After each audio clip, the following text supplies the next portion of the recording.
Сәлем достар, Рухани Storytelling каналына қош келдіңіздер. Иттің неден пайда болғандығы туралы әңгімелейтін боламыз. Ит адамның кіндігінен жаралды.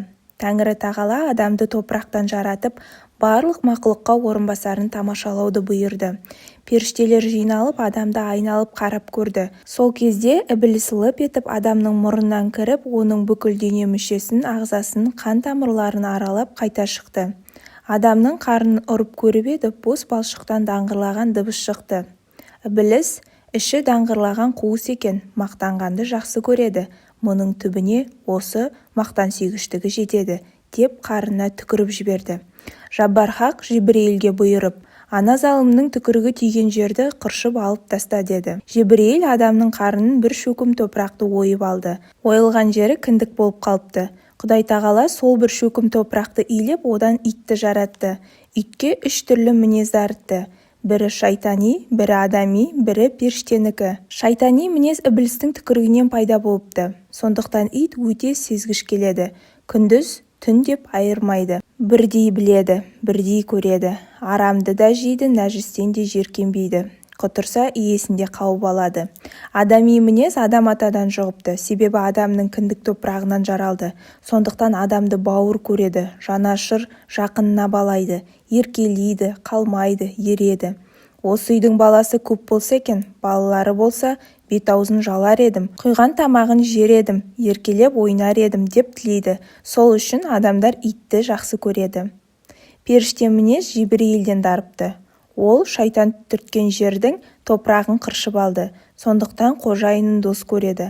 Ас бермесе де кетпейді. Күні-түні егесін күзетеді. Малын жанын сақтайды. Қандай қорлық тартса да арамдық ойламайды.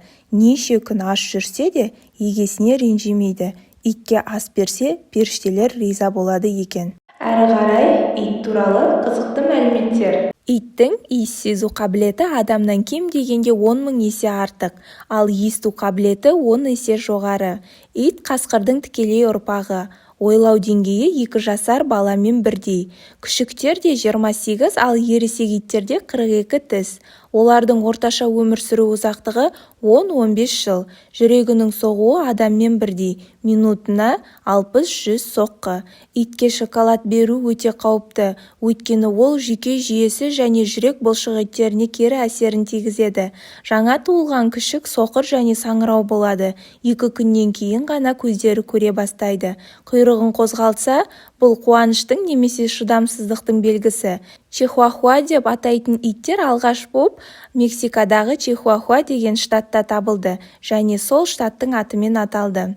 Юрий Гагариннан бұрын ғарышқа алғаш болып Лайка есімді үй жануары ұшты. Star Title ең жылдам иттің есімі. Оның жылдамдығы 67 км/сағат. Олар автокөліктің доңғалағының астында көз жұматын жануарлардың арасындағы көшбасшы. Екінші орында тауық. Иттің 703 тұқымы бар. Иран елінде иттерді үй жануары ретінде ұстауға тыйым салынған. Ең ұзын иттің бойы 2 метр 20 сантиметр. Үрмейтін иттің тұқымы Бассенджи деп аталады. Ең ұзақ өмір сүрген ит 29 жасында қайтыс болды. Лабрадор әлемдегі ең танымал тұқым. Көптеген елдерде 26 тамыз иттер күні болып саналады. Иттердің 45% өз иелерінің төсегінде ұйықтайды. Бұл үйлерде олар нағыз отбасы мүшесі болып саналады. Ұлы отан соғыс кезінде қызыл әскерлерінің қатарында 70 000 ит қызметте болды. Ит сөзі латынша канис деп айтылады. Канар аралдары осы жануардың атымен аталған. Ғалымдардың айтуынша оларда біз сияқты түс көреді. Ұлы Александр жаңа қала құрып, иттің құрметіне ол қалаға Перитас деген атау берген. Менің каналыма тіркеліп, қолдауларыңызды сұраймын.